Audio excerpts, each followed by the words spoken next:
My heart pounded as I stood in the lobby of the infamous Cecil Hotel. Its grandeur had faded, replaced by a sense of foreboding that hung heavy in the air. The whispers of death and darkness that clung to this place had drawn me in, and now I couldn't escape the creeping dread. I had always been fascinated by the macabre and the inexplicable, and the Cecil Hotel was a place that had seen more than its fair share of both.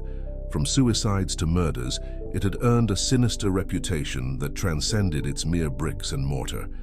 As I made my way to the front desk, I couldn't help but feel the eyes of the long-deceased guests upon me.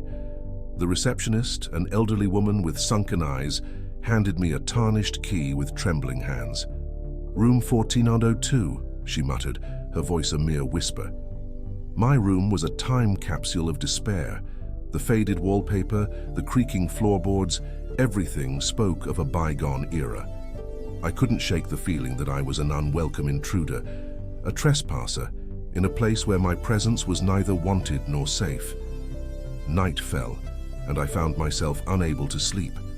The constant murmurs of the restless spirits who had met their end within these walls haunted my every thought. I decided to take a walk, to clear my head and perhaps confront the hotel's dark history head-on.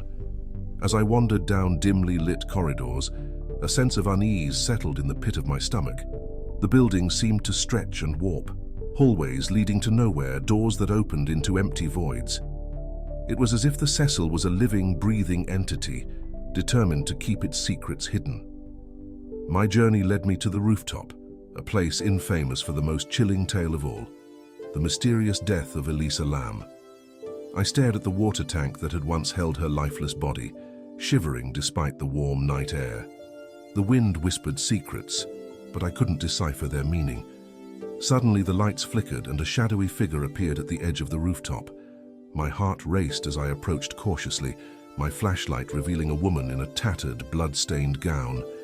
Her eyes were hollow, and her voice echoed like a distant wail. "Help me," she whispered, her voice a haunting melody. "They won't let me leave." Before I could react, she vanished into thin air, leaving me trembling and alone on that desolate rooftop. I ran back to my room, my mind a whirlwind of fear and confusion. That night, I heard the whispers of the damned, their mournful cries, and the anguished pleas for release.